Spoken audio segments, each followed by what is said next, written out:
My name is Claire Mitchell. I am 32 years old, and for most of my life, Christmas meant family food and a little peace after a long year.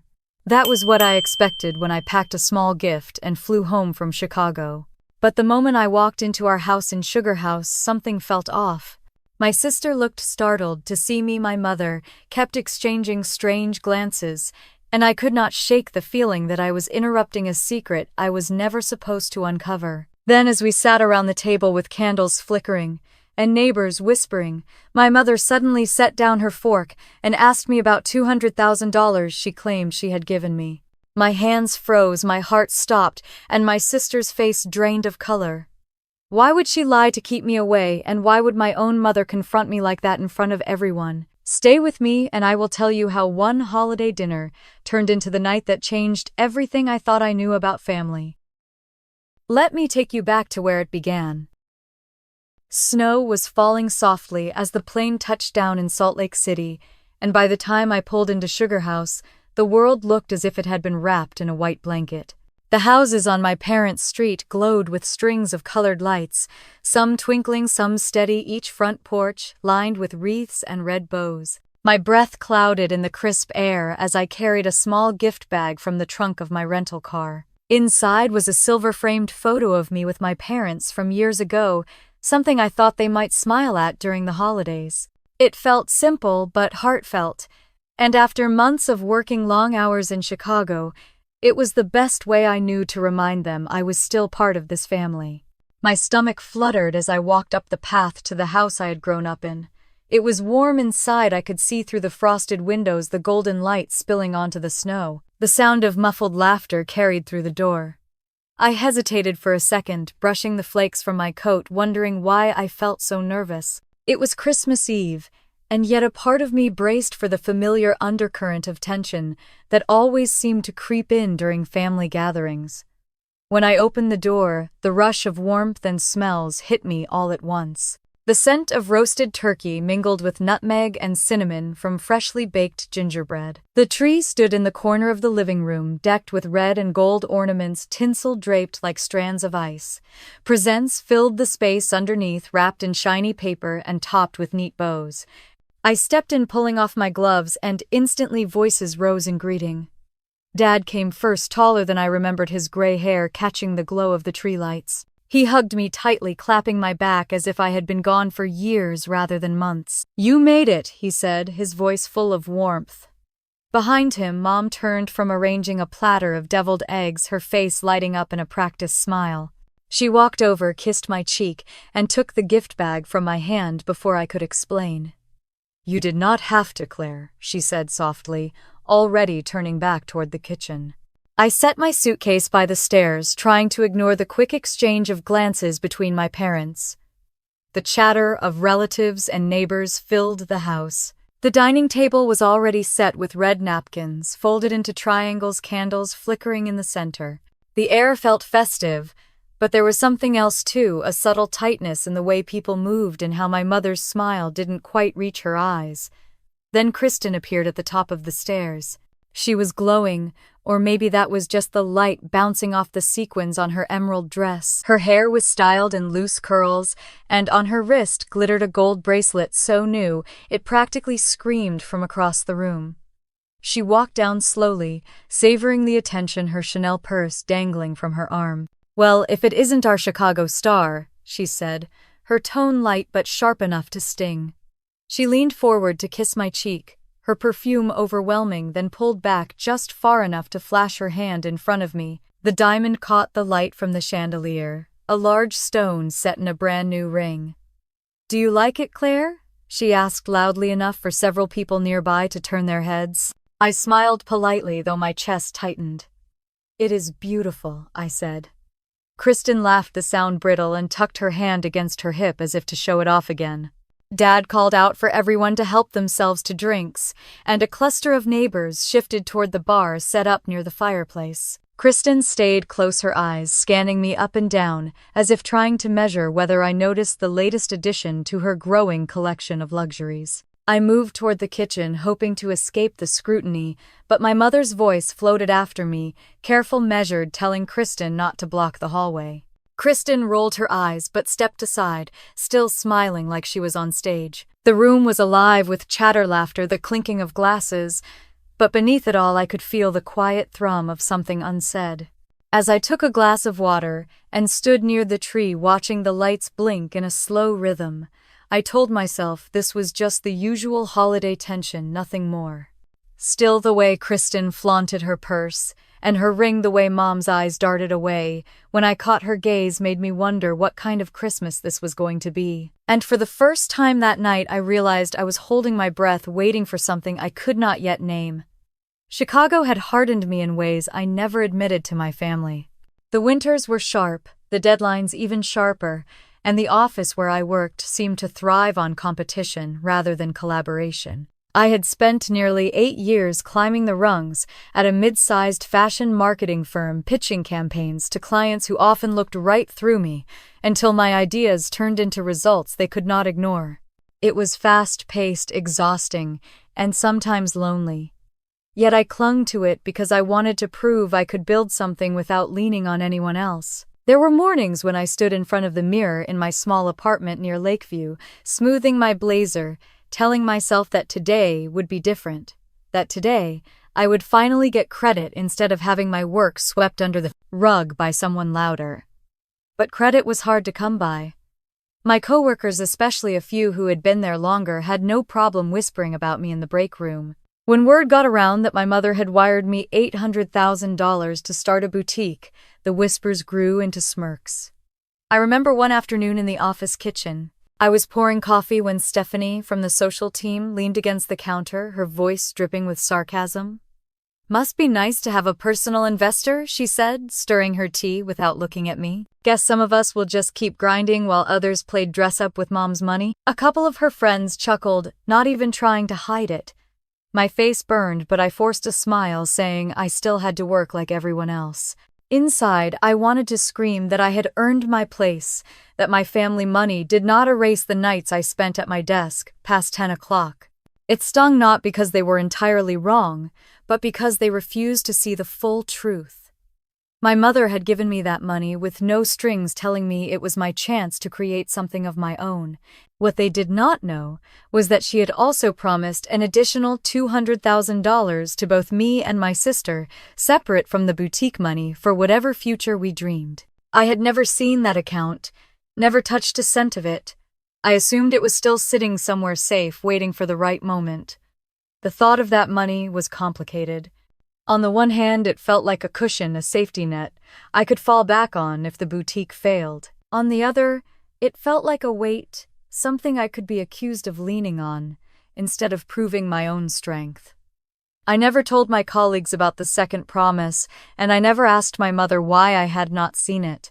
It was easier to focus on the tangible gift, the $800,000, and the plan I was slowly piecing together. Nights in Chicago often ended with me hunched over my laptop sketching layouts for the boutique, imagining racks of clothing under warm lights, customers browsing pieces that carried my stamp of taste. I scouted locations online, even flew to Salt Lake City once to look at storefronts near downtown. The rent made my stomach tighten, but I told myself I would find a way. It had to be more than a dream. The office politics only pushed me harder. Each time a coworker made a snide remark, I sharpened my resolve. One evening, after a tense client meeting where my manager praised another team member for a concept I had pitched, I went home and worked until 2 a.m. on my own vision board for the boutique. I taped magazine clippings to the wall, wrote numbers on sticky notes, and reminded myself that soon I would not have to beg anyone to see my worth. Chicago had been good to me in some ways. It taught me to survive, to keep moving even when I was overlooked. But it also made me realize how desperately I wanted to create something that was mine alone. The boutique was not just about fashion. It was about reclaiming the years I spent being dismissed. It was about showing everyone, including my family, that I could stand on my own. I carried that determination with me as I left the city for Christmas. Sitting on the plains, staring out at the frozen landscape below, I promised myself I would not be defined by money, gifted or withheld. The boutique would rise because I poured myself into it, not because anyone handed me a free pass. That promise settled deep inside me, stronger than the sting of gossip or the shadow of my sister's glamorous lifestyle. As I stood in my parents' living room that Christmas Eve, the smell of gingerbread lingering in the air, Kristen's diamonds flashing under the chandelier, I reminded myself of that vow. Whatever games were unfolding in this house, whatever secrets made the air feel heavier than it should, I was not the same woman who had once shrunk under coworkers' whispers. I was ready to face whatever came, even if I had no idea yet what it would be. It had only been a week earlier when the first crack appeared, the phone call that unsettled me before I even packed a bag. I was in my apartment in Chicago, curled up on the couch with a notebook full of boutique sketches, when my phone lit up with Kristen's name. I almost didn't answer because our conversations were rarely pleasant, but curiosity won. Her voice was clipped, almost rehearsed. "Mom isn't feeling well," she said quickly, "so the Christmas dinner is off this year. No need to come home, Claire." She made it sound final, like she was doing me a favor by saving me the trip. I sat up straight, confused. "Off as in cancelled. Kristen, Dad has been talking about Christmas dinner since October. He practically plans the menu before the leaves even fall." She laughed lightly, the kind of laugh people use when they hope it hides something. "It's just a cold. He doesn't want a big fuss, that's all. Trust me. Stay in Chicago, enjoy yourself." Her tone did not match the words. It was too hurried, too eager to close the subject. My chest tightened. I asked to talk to Mom, but Kristen claimed she was resting. Then I asked to talk to Dad. Kristen brushed it aside, saying he was busy. The call ended with her insisting I keep the plane ticket money in my pocket. I sat there staring at the phone long after the line went dead. My parents never canceled Christmas. Even during years when money was tight, when Dad was working overtime at the construction company and Mom was juggling her office job, they still set the table, baked pies, and insisted we gather. Christmas in our house was sacred. The unease grew until I could not keep it inside. I dialed Aunt Caroline, my mother's sister, the one person who never sugarcoated anything. She picked up on the second ring, cheerful as always. I asked how Mom was feeling. There was a pause, then she laughed. "Fine, as far as I know. I was at the house yesterday. Your mom was fussing over the cranberry sauce and your dad was in the backyard stringing lights like he was 20 years younger." I pressed the phone harder to my ear. "So the dinner isn't canceled?" Caroline sounded puzzled. "Canceled, honey. They've been inviting half the neighborhood. Your mom already ordered the turkey." The knot in my stomach turned to something sharper. Kristen had lied. Not just a little fib, but a deliberate effort to keep me away. Caroline must have sensed the shift in my voice, because she asked if everything was all right between me and my sister. I swallowed hard, said I would explain later, and thanked her for telling me the truth. After hanging up, I paced my living room. The city lights outside my window blurred through the frost, but I barely noticed. All I could think about was why Kristen would lie about something so basic. I tried to come up with innocent explanations. Maybe she wanted more time with our parents. Maybe she thought I was too busy in Chicago. But the memory of her voice, so forced and unnatural, told me otherwise. By midnight, I was online searching flights. My heart pounded as I clicked through options. A ticket for Christmas Eve morning popped up, expensive but not impossible.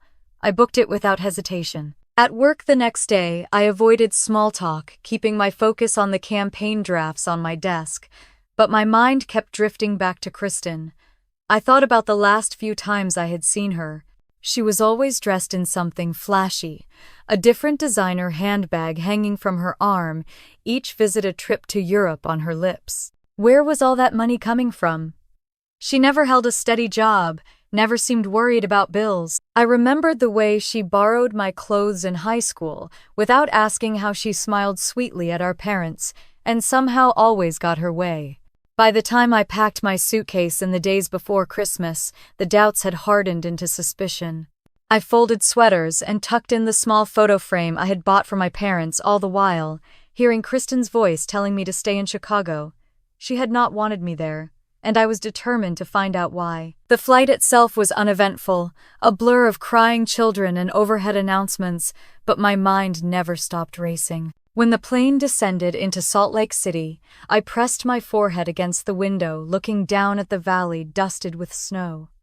My heart thudded with a mixture of dread and defiance. Whatever Kristen was hiding, I would not give her the satisfaction of succeeding. As the cab carried me toward Sugar House, I thought about Aunt Caroline's laugh on the phone about the way she had described my parents bustling with holiday spirit. It clashed so sharply with Kristen's story of sickness and cancellation that I knew something larger was brewing. When the house finally came into view, the roof lined with glowing lights and the driveway crowded with cars, I felt both relief and anger. Relief that Mom and Dad were fine, that Christmas was alive in the Mitchell house. Anger that Kristen had tried to keep me away, as if my presence would ruin some secret she was desperate to protect. I paid the driver, stepped into the snowy yard, and tightened my scarf. The laughter and music spilling from inside were unmistakable. Kristen's lie had been bold, almost brazen, and standing there, my suitcase in hand, I realized this Christmas would not be like any before. It was only the beginning of something I could not yet see, but I knew I had made the right choice by coming home. The driveway was lined with cars, their roofs dusted in snow, and warm light spilled from every window of the house. I dragged my suitcase up the walk, the familiar crunch of frozen gravel under my boots, making me feel both nostalgic and nervous. Before I could knock, the door opened, and a burst of music and chatter rushed out along with the smell of roasted turkey and cloves. Dad stood there, his cheeks flushed from the heat inside and the whiskey in his glass. His grin widened the moment he saw me. "Claire, you made it," he said, pulling me into a hug so tight I could barely breathe. He smelled faintly of pine and aftershave, and for a second, I felt like I was 10 years old again, safe in his arms. Behind him, the living room was packed. Neighbors from down the block, a couple of Dad's old co-workers' cousins I had not seen in years, all gathered in groups around the fire or near the dining table. Everyone was laughing, glasses and hand plates already full of appetizers. The tree glittered in the corner ornaments, catching the light, and piles of wrapped gifts threatened to spill out across the rug. Then I saw Mom. She was arranging a tray of cookies on the sideboard, her back straight, her hair pulled into the kind of neat bun she wore when she wanted to look composed. Her head turned when she heard Dad's voice, and for the briefest moment her eyes widened in surprise. She set down the tray quickly, her smile forming a second too late, and hurried toward me. "You didn't say you were coming," she said, her tone warm but edged with something sharper. I leaned in for her kiss, feeling her lips brush my cheek, and I knew she was trying to hide her shock. Before I could answer, movement at the staircase caught my attention. Kristen was descending slowly, her hand grazing the polished banister, as if she were walking a runway. Her emerald dress shimmered in the soft light, and her heels clicked against the wood. She froze for a split second when her eyes landed on me. Her face betrayed something between irritation and disbelief, then smoothed into a smile so bright it looked rehearsed. "Claire," she said, her voice pitched high enough for the nearest guest to hear. "What a surprise!" I forced my own smile and set my suitcase against the wall. "I couldn't miss Christmas," I replied, though the words felt heavier than they should. She glided the rest of the way down, her gold bracelet slipping into view as she tucked a strand of hair behind her ear. Her purse dangled from her shoulder, the unmistakable quilted leather of Chanel. The diamond ring on her finger caught the chandelier's glow as she reached for a glass of wine from a passing tray. It was a performance, every gesture precise, designed to be noticed. Dad, oblivious to the undercurrents, took my coat and hung it on the rack by the door. He clapped my shoulder and led me further into the room, introducing me to a few people I already knew, people who seemed genuinely happy I had come. I accepted a glass of water and tried to relax, but my eyes kept drifting back to Mom and Kristen. Mom stood near the kitchen doorway now, speaking quietly to a neighbor, but her gaze flickered toward me every few seconds, quick and measuring. Kristen mingled with a group of women near the fire, laughing too loudly, her hands moving animatedly as she talked. When she caught me watching, her smile faltered just slightly, then she turned her back. I tried to shake off the tension. After all, it was Christmas Eve and the house was alive with music and chatter. But as I made small talk with a cousin about the snowstorm that had delayed flights earlier that week, I could feel the weight of unspoken words pressing in from across the room. Dad called everyone to raise their glasses for a quick toast, thanking friends and family for being there, and for a moment the warmth of his voice filled the house. People clinked glasses. Laughter rang out again, and I took a sip of water to steady myself. Yet even then I felt it. The subtle chill in the way Mom's eyes lingered on me, the stiffness in Kristen's movements, as if my arrival had thrown off a plan I was not supposed to interrupt. As I stood there, candlelight flickering across the dining table, I realized this was more than holiday nerves. Something was buried beneath the sparkle and cheer, and no one was going to admit it easily.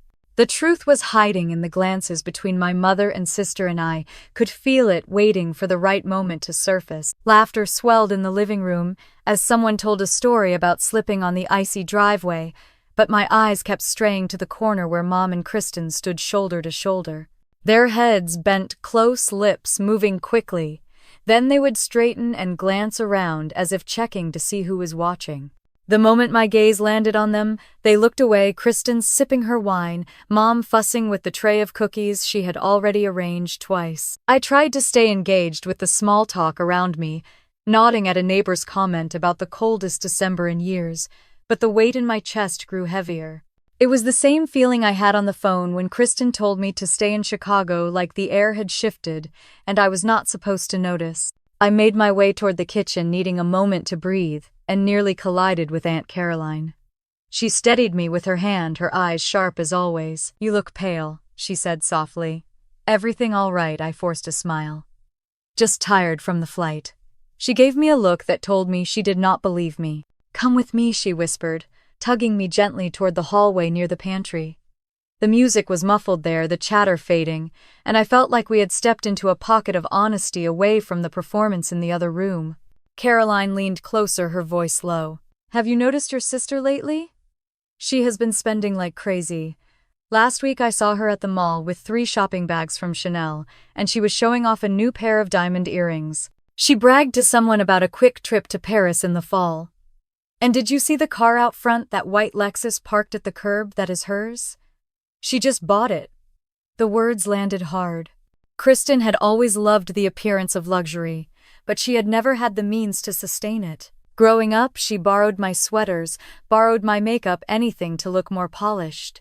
Yet now she was dripping in designer goods, taking trips across the ocean, driving a car that cost more than most people's houses in this neighborhood. I shook my head, trying to process. How is she affording all of this? Caroline's mouth tightened. "That is what I want to know.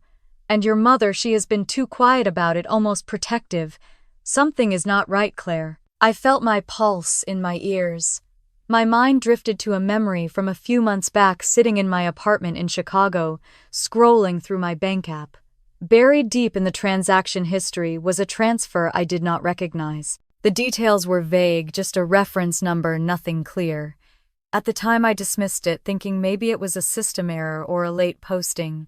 Now, standing in that narrow hallway with my aunt's voice cutting through the fog, the unease came roaring back. I remembered asking Kristen during one of our rare phone calls how she was managing her bills. She had laughed, said something about freelancing and online gigs, brushing it off like it was beneath explanation. Back then, I wanted to believe her. But tonight, the puzzle pieces began to fit in ways I did not want them to. I glanced back toward the living room. Kristen was at the center of a small group, her hands moving gracefully, as she described some restaurant in New York she had been to. Mom hovered nearby, pretending to adjust the tablecloth, but never far from her eldest daughter. Their bodies angled subtly toward one another, a silent alliance in a crowded room. My chest tightened. Kristen's lie about the dinner being canceled, her sudden wealth, the mysterious transaction in my account, and now Mom's strange protectiveness. It was too much to ignore. Aunt Caroline touched my arm gently. "I know you do not want drama, especially tonight, but keep your eyes open. Your sister is hiding something, and I do not think it is small." I nodded, my throat dry. "Thank you," I whispered, though the words felt thin compared to the weight pressing against my ribs. As we stepped back into the glow of the living room, the voices rose again, glasses clinking, the smell of turkey wafting in from the kitchen. On the surface, it was the picture of Christmas warmth, but underneath I could feel it unraveling. Every laugh seemed forced, every smile too wide. Kristen caught my eye from across the room. For a brief second, her expression shifted, the smile slipping, her eyes narrowing as if she knew Caroline and I had been talking. Then as quickly as it came, the mask returned. She lifted her glass in a casual toast to someone beside her, her ring flashing like a signal. I looked away, gripping the edge of a chair to steady myself. My mind was racing, now connecting dots I wished would stay scattered. The lie, the spending, the transaction, Mom's silence. It all pointed in one direction, one I could no longer pretend not to see. And as the music swelled and voices filled the house again, I felt the first real wave of certainty crash over me. Kristen was hiding something bigger than a shopping spree, and Mom was helping her keep it quiet. Dinner began the way it always had, plates passed around the table, the sound of silverware clinking, voices rising and falling as stories were shared. The candles flickered against the china, casting soft light across smiling faces. For a moment, it almost felt like the Christmases I remembered, warm and ordinary, everyone too busy reaching for mashed potatoes or gravy to dwell on anything else. I sat between Dad and Aunt Caroline, cutting into the turkey on my plate, trying to let the comfort of tradition settle me. Dad leaned toward me, whispering something about how Mom had outdone herself with the stuffing this year, and I smiled, grateful for his steadiness. Across the table, Kristen laughed at something.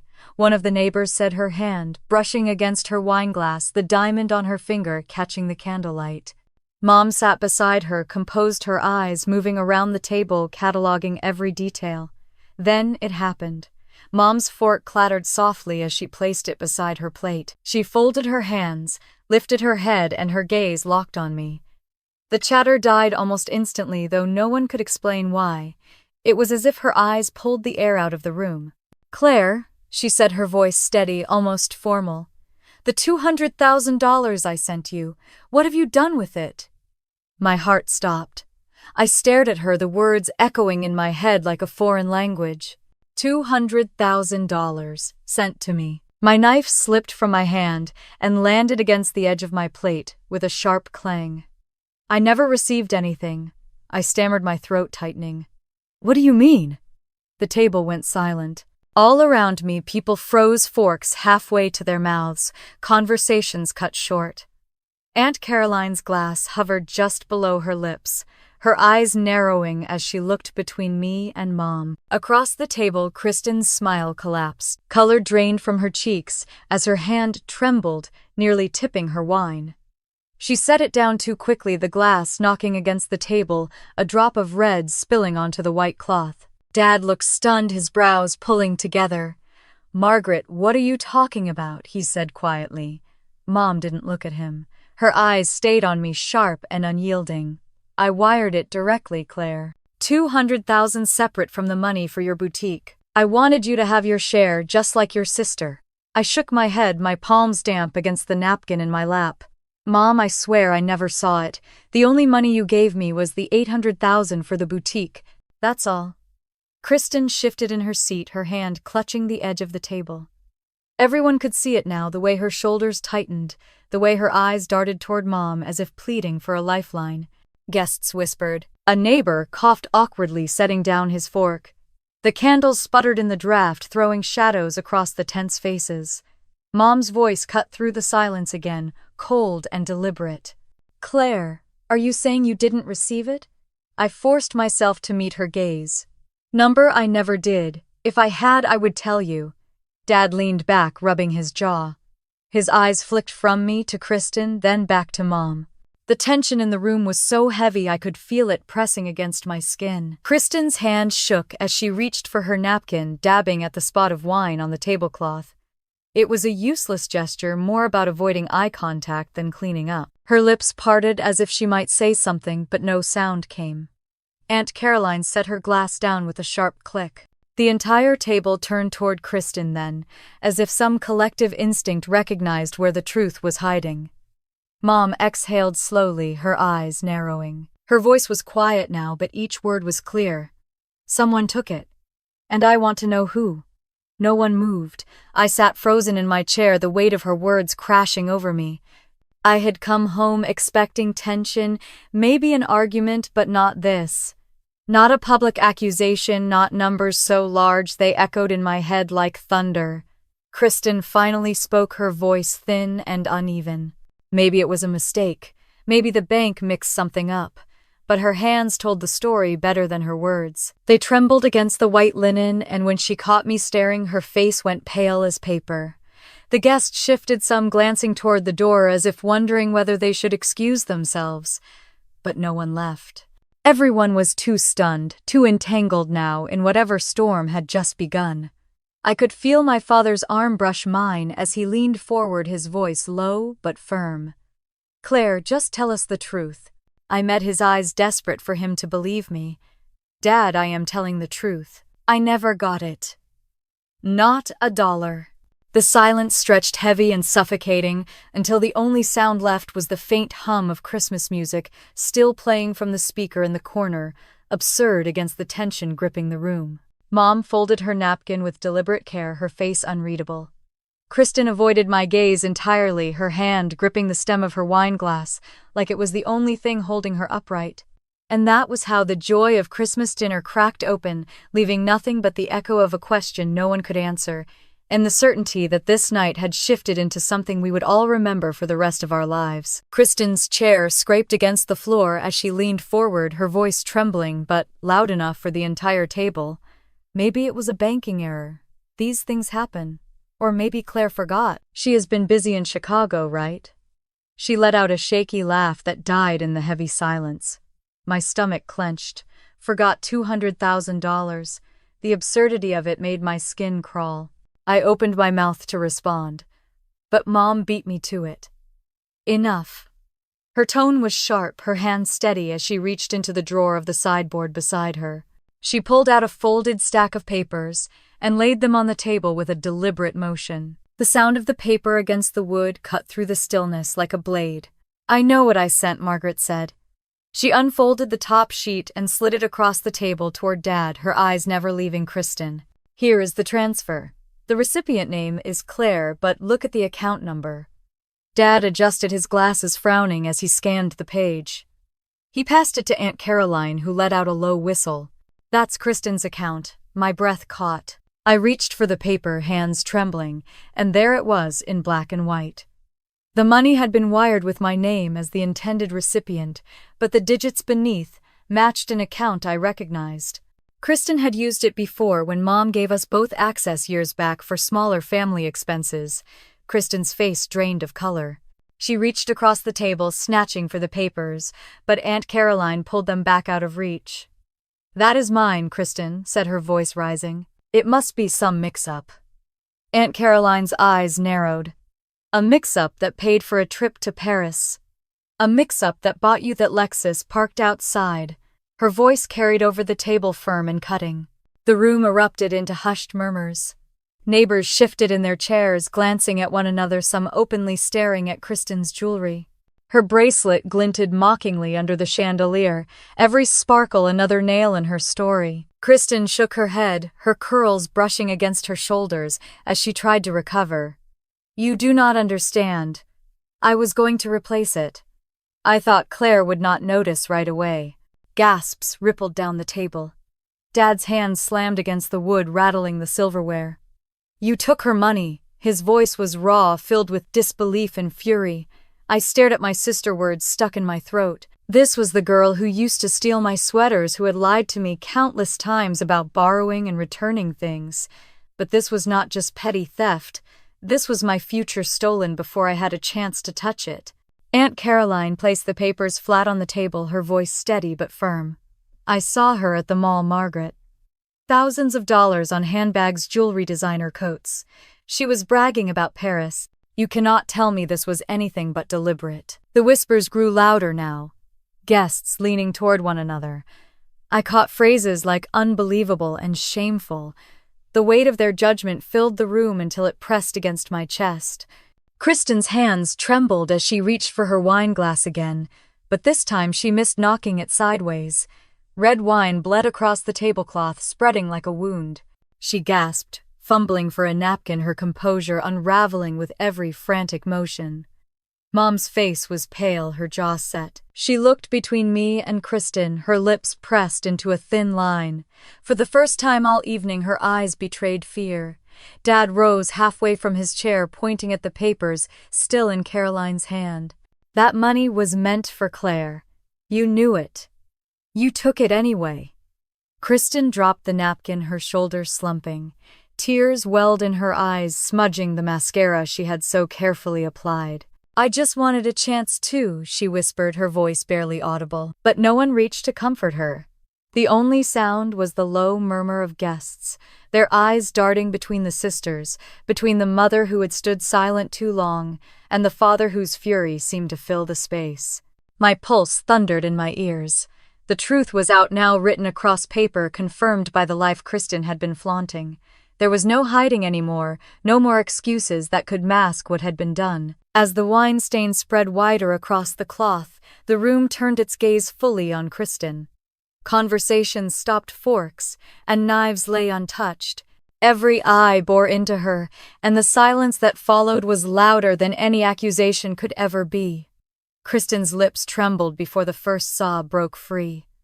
She pressed her palms against her face, but it was no use. The tears came fast, streaking her makeup and leaving black smudges under her eyes. I am sorry, she cried, her voice cracked and desperate. I only borrowed it. I thought Claire didn't need it right away. I was going to put it back. The words cut into me like glass. Borrowed. As if $200,000 were something you could borrow like a sweater and return when convenient. My throat burned, but I could not look away. Mom's hand gripped the edge of the table so tightly her knuckles blanched. Her eyes darted between me and Kristen, wide with horror, and for once the mask of control slipped. She whispered almost to herself, I gave her access. Her voice cracked as she spoke louder. I thought it was safe. I thought she would be responsible. The room buzzed with disbelief. Neighbors exchanged looks, some shaking their heads, others whispering behind hands. The betrayal wasn't only Kristen's now. My mother had handed her the keys and looked the other way. Dad rose to his full height, his chair screeching against the floorboards. His face was flushed, his jaw clenched, and when he spoke, his voice carried through the house like a hammer on steel. Enough. I cannot forgive this kind of betrayal. The guests jolted at the power in his words. Kristen flinched, burying her face in her hands, her shoulders shaking with sobs. Mom stood frozen, her mouth opening, but no words coming out. The weight of his anger filled every corner of the room. I felt my pulse thudding in my ears. This was the man who always softened arguments, who smoothed over conflicts with jokes or gentle advice. I had never heard him speak like this. His fury was righteous and final, and it made the air tremble. A neighbor rose quietly from his chair, setting down his fork. I think we should go, he muttered to his wife, who nodded quickly. Within moments, 2 more couples followed, slipping toward the door with murmured apologies, unwilling to watch the Mitchell family unravel any further. The sound of coats being lifted from the rack and boots stomping against the mat echoed faintly over the stunned silence at the table. Kristen looked up, her eyes, swollen streaks of mascara trailing down her cheeks. Dad, please, she begged, her voice breaking. I only wanted a chance too. You always give Claire everything. My chest tightened, heat rising to my face. That isn't true, I said sharply, my voice trembling with equal parts rage and disbelief. You lied. You stole. Don't you dare twist this into me being the reason. Her mouth opened, then closed. She had no defense, nothing but tears. Mom reached out her hand, hovering as if to comfort Kristen, but she stopped short, the weight of judgment around her too heavy. Aunt Caroline's voice broke through, clear and cutting. A chance doesn't mean stealing from your own sister, Kristen. And you, Margaret, what were you thinking giving her access? Mom pressed her lips together, her eyes glistening. I thought I was helping, she whispered. I thought I was keeping peace. Dad slammed his hand against the table, the plates rattling. Peace? You call this peace? Look around, Margaret. Look at what you have allowed. The words hung in the air like a verdict. Kristen sobbed harder, her shoulders slumped in defeat. Mom stood rigid, pale, unable to meet anyone's eyes. The neighbors who remained sat stiffly, their faces tight with discomfort, some avoiding my gaze, others watching with a kind of grim fascination. It was no longer just a family argument. It was a public scandal unfolding under the glow of Christmas lights and candle flames. I wanted to run to escape the suffocating room, but I stayed rooted to my chair, my hands trembling in my lap. The truth was laid bare now, and no one could pretend otherwise. Dad's voice dropped lower but still firm. This house will never be the same, not after this. The last of the guests rose quietly, gathering coats and scarves. Their footsteps faded down the hall, the front door clicking shut behind them. The silence that followed was absolute, broken only by Kristen's ragged breaths and the faint crackle of the fire in the hearth. And in that silence, the weight of everything settled fully on my shoulders. Christmas was over. What remained was something raw and unforgiving, a fracture that could never be hidden again. Dad was the first to move. His chair scraped loudly against the hardwood as he stood pulling his phone from his pocket, with a steadiness that made the rest of us freeze. Kristen sobbed into her hands, "Mom," whispering her name as if she could hold the moment back, but Dad's voice cut through with quiet finality. "I am calling the police." The words dropped like stones into the silence. My pulse raced, my breath caught, but I knew there was no turning back. He spoke calmly to the dispatcher, giving our address in Sugar House, explaining in clipped sentences that his daughter had taken funds that were not hers. His voice did not shake once. Kristen lurched forward, grabbing his arm. "Dad, please no. It was a mistake. I can fix it. I will sell the car, the jewelry, I will give it back." He shook her off, his eyes burning with something I had never seen before. "You do not get to decide what fixing it looks like anymore." Mom stood too, reaching for the phone in his hand. "Daniel, do not do this. She is your daughter. Think about what this will do to our family." He turned to her, his voice like steel. "Family does not steal from family, Margaret. Family does not cover it up either." I sat frozen, my hands clenched around my napkin. Part of me wanted to cry, another part wanted to scream, but mostly I felt hollow. The police were on their way. This was real. It did not take long. The flashing lights outside painted the snow red and blue, casting strange shadows across the living room walls. 2 officers stepped in, their boots wet from the slush, their faces unreadable. Dad explained quickly, handing over the transfer papers Aunt Caroline had kept. The officers listened, nodding, then turned to me. "Miss Mitchell, can you confirm you never received this money?" My voice was tight, but I forced it steady. "I never saw it. I never touched a dollar of it." They jotted notes, then asked Kristen to stand. She hesitated, glancing desperately at Mom, but one officer's hand motion left no room for refusal. Tears streaked her cheeks as she rose, her knees wobbling. Mom immediately stepped forward, her voice pleading. She did not mean it. She thought she could pay it back. "Please, this is Christmas." The older officer shook his head slightly. "Ma'am, theft of this amount is not a misunderstanding. It is felony theft in Utah. 2nd degree. The words landed with a thud in the pit of my stomach. "Up to 15 years, he added quietly, though sentencing varies. The room spun slightly. I heard Kristen's muffled sobs, Mom's protests, the officer's calm but firm instructions. My aunt's hand touched my shoulder, gently grounding me as I sat in shock. They led Kristen toward the door, her heels slipping against the wood floor. Mom tried to follow, her voice breaking, but one officer turned to her. "We will need you to come in too, ma'am. Your involvement will be reviewed." Her face went pale, her body stiffening as she looked back at Dad. "You told them I was involved." Dad did not flinch. "You gave her access. You lied to me." The officers guided both of them outside. The cold air rushed in as the door opened, carrying with it the distant hum of the neighborhood still lit with Christmas lights. I sat staring at the wine stain on the tablecloth, the room suddenly enormous and empty. Dad remained standing, his shoulders rigid, his jaw tight. Aunt Caroline moved to clear plates that no one had touched since the moment Mom first spoke my name, her movements quiet and mechanical. The silence pressed in, broken only by the faint crackle of the fire. My chest ached as I tried to process what had just unfolded. Kristen, my sister, let out in tears. My mother, her face pale with shock, escorted alongside her. The officer's words echoed in my ears. "Felony theft.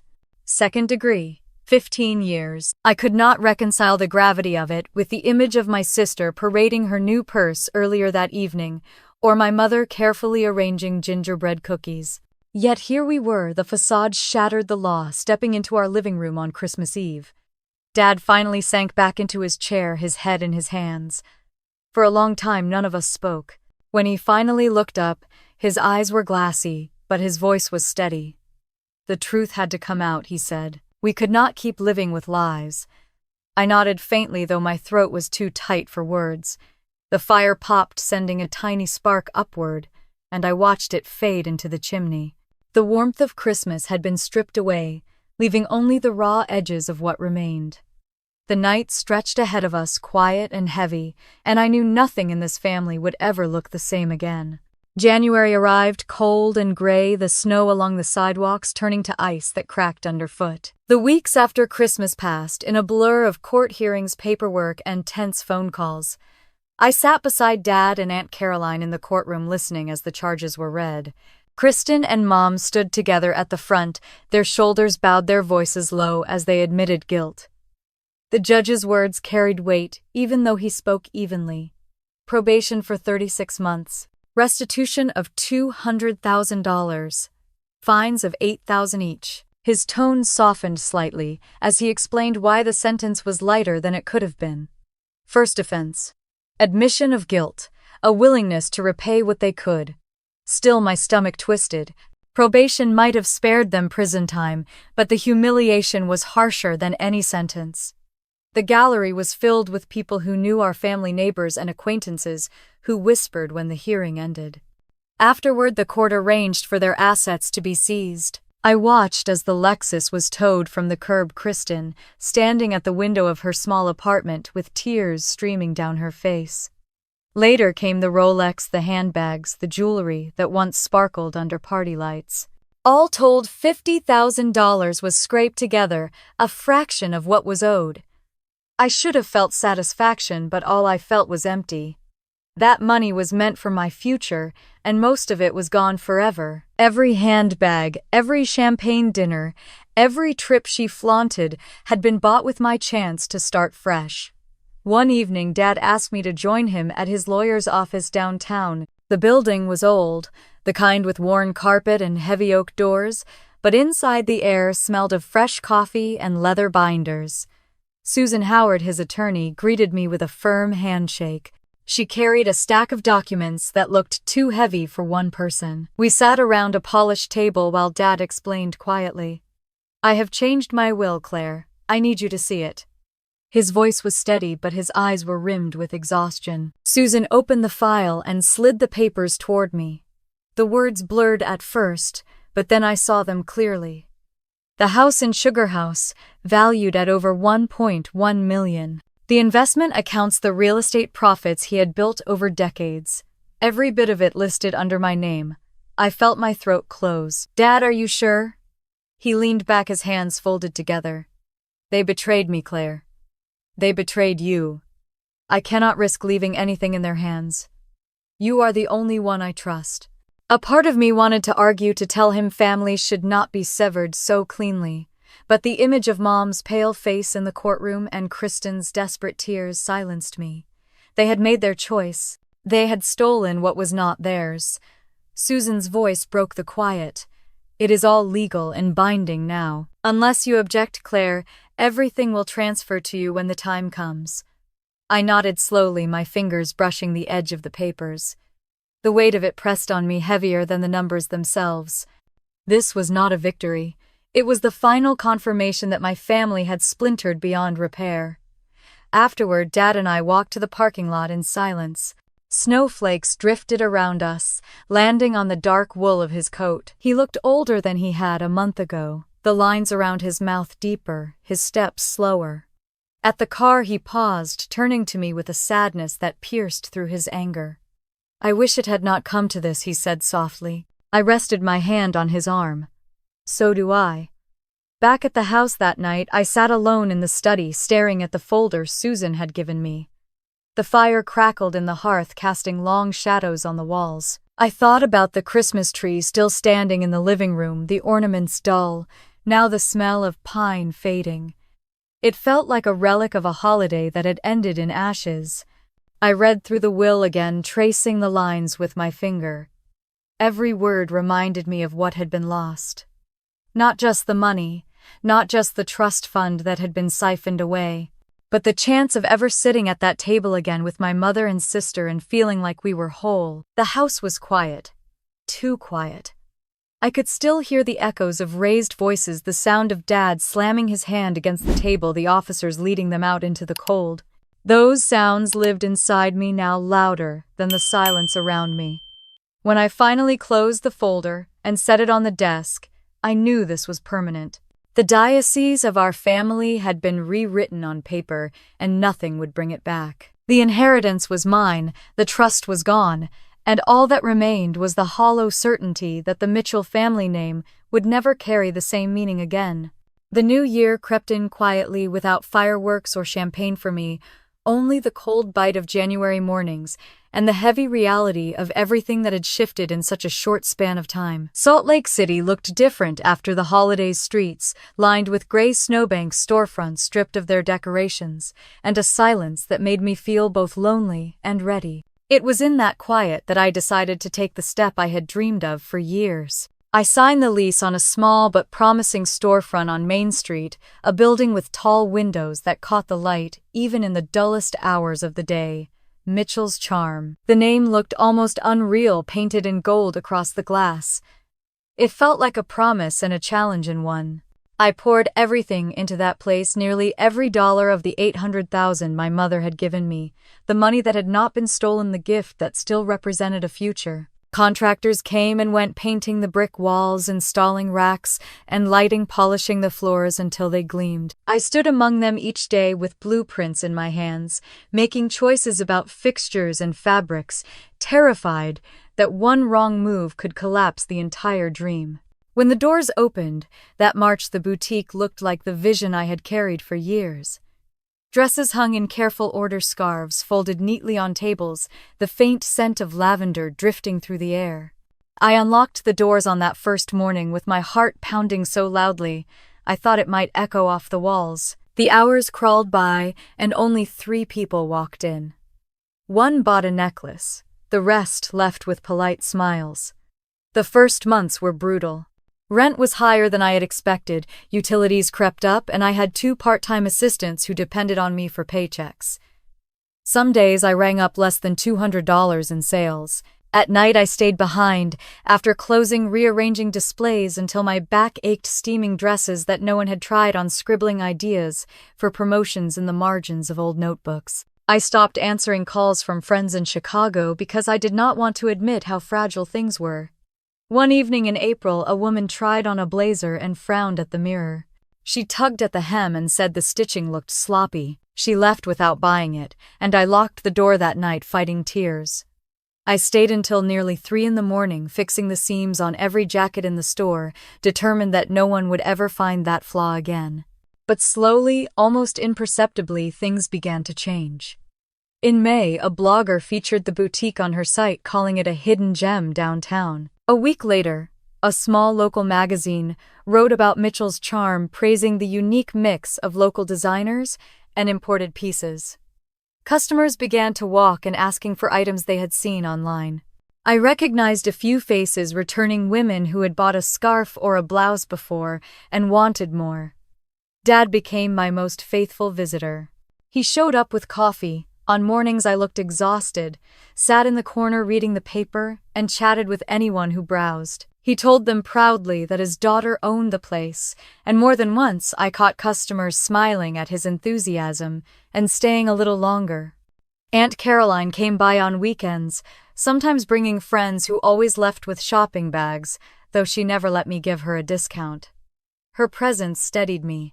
In their eyes I saw the version of family that had not been shattered, the one that had chosen honesty over betrayal. By the time summer turned to fall, Mitchell's Charm had found its rhythm. Sales grew, the register no longer felt like a burden but a lifeline, and the boutique buzzed with the sound of real customers. By September, we were breaking even.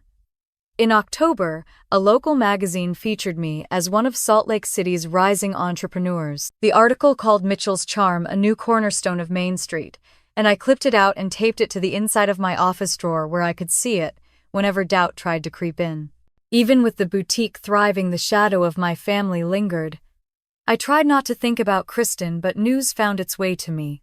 A neighbor mentioned in passing that she and Mom had moved into a small apartment complex on the outskirts of town, far from the tree-lined streets of Sugar House. The Lexus was gone, sold to cover debts. The handbags and jewelry had been pawned. They were scraping by living in a cramped space that held none of the glitter they once flaunted. The words sat heavy in me. I felt no triumph, no joy. It was not revenge I wanted, not really. But there was a strange kind of balance in it, a sense that the universe had corrected itself.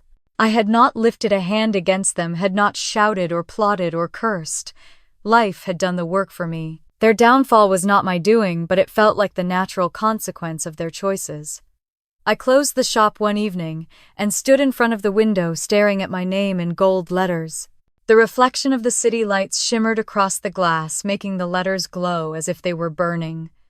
Behind me, the racks stood neatly filled, the counters, clean, the boutique alive in a way I once thought impossible. I thought about Mom arranging gingerbread cookies on Christmas Eve, about Kristen parading her diamond ring, about the officers leading them away under flashing lights. The images no longer filled me with the same ache. Instead, they felt distant, like a story I had heard long ago. The karma had arrived, not with my hand guiding it, but with the steady march of truth. They lived now in the shadow of their choices, and I lived in the light of my own. That night I locked the door and pulled my coat tighter against the cold, listening to the hum of the city around me. The boutique was real. The future was mine. And for the first time in a long time, I let myself believe I was exactly where I was meant to be. Morning light slid over the Wasatch and pooled on the boutique windows, and for once the day felt simple. I brewed a pot of coffee in the back room, flipped the sign to open, and stood for a quiet minute in the doorway of Mitchell's Charm. The racks were full, the floor was clean, and the air smelled faintly of lavender and paper from fresh tissue. It was not the life I imagined as a girl, yet it fit me like a good coat. I had made something that could stand on its own 2 feet. In quiet stretches, I found myself tracing the long path that led here. The flight from Chicago in winter air, the clink of silverware at a Christmas table, the shock that split a room wide open. I remembered the officer's calm voice in our living room, the sound of boots on the mat, my sister's sobs fading into the night. Those sounds had lost their sharp edge. They lived in me, but they no longer owned me. Dad kept his promise to drop by most mornings. He would shuffle in with a paper cup of coffee, look around like a proud foreman, and ask what needed fixing. Sometimes it was a loose hanger bar or a stubborn light bulb. Sometimes he would simply sit near the fitting area and talk to customers about their grandkids or their winter vacations, and somehow they would stay longer and buy more. Aunt Caroline came on Saturdays wearing bright scarves and an energy that lifted the whole room. She told me once that survival is a muscle and that ours had grown strong. I believed her. The legal part settled into routine. Every few weeks, a statement arrived that showed a small restitution payment posted against the large balance. I did not celebrate those envelopes, and I did not dread them either. They were facts like snowfall and tax bills, proof that consequences keep time, even when feelings try to run ahead or fall behind. We learned from a neighbor that Mom and Kristen had moved again, this time to a smaller apartment near a strip of older storefronts and a laundromat. It was the kind of place you pass by without noticing.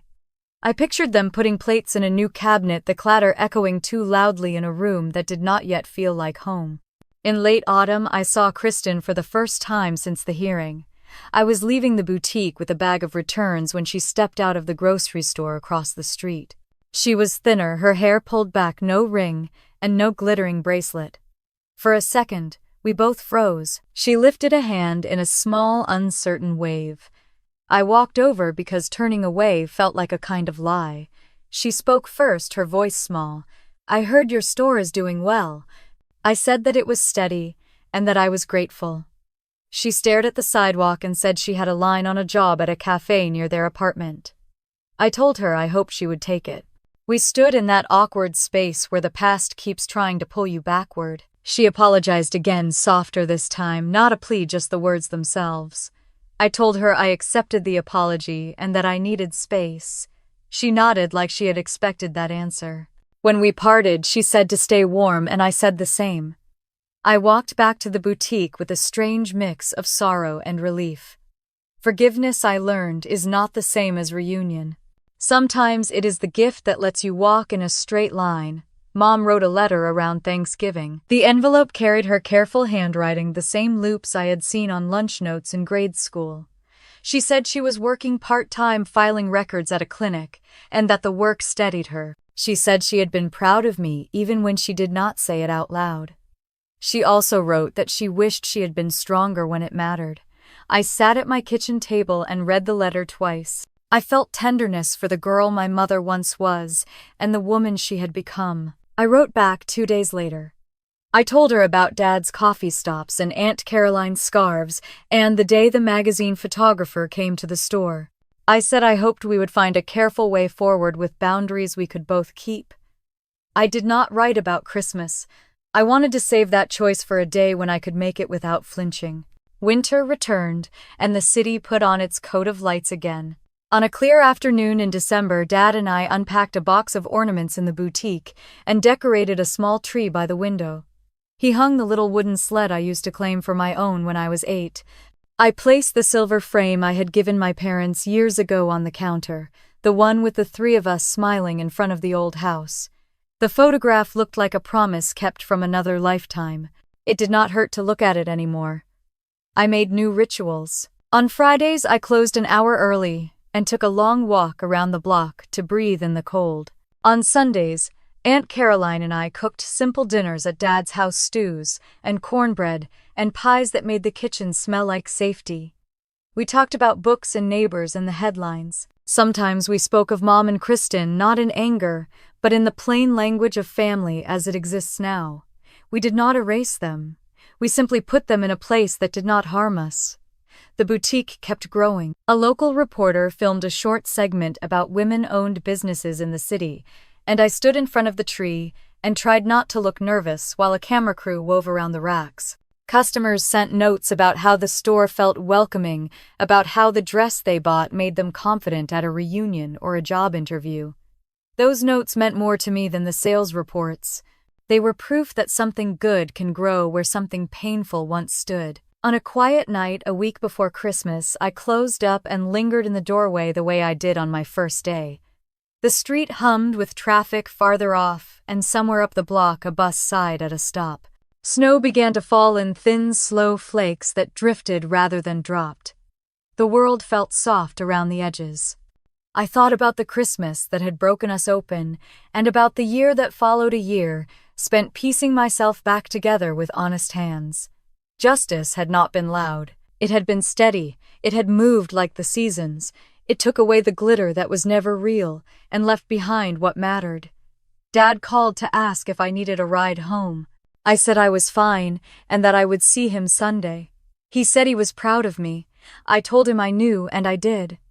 I locked the door and tucked my keys in my pocket, feeling the ordinary heft of them. Ordinary had become my favorite kind of miracle. I do not know what the future holds for my mother and sister. I hope they find work that gives them dignity and friends who tell them the truth. I hope they sit in quiet kitchens and learn to listen to the stillness. I hope they keep their promises, especially the ones they make to themselves. As for me, I will keep opening the door each morning and greeting whoever walks in. I will keep naming prices and hemming hems and steaming dresses. I will keep building a life that answers to my own name. If there is a lesson I carry into every new day, it is this: betrayal cuts deep, and it can break a family in ways you cannot predict. But truth does not stop for anyone. It moves through rooms like winter air, and it clears what it must. When the air settles, you are left with what you chose to build. I chose work and honesty and a small tree by a window. I chose to love the people who stood with me and to step back from the people who did not. There is peace in that. A quiet kind of courage that does not need an audience. Betrayal from family cuts the deepest, especially during the holidays. Have you ever experienced it? Share your story in the comments.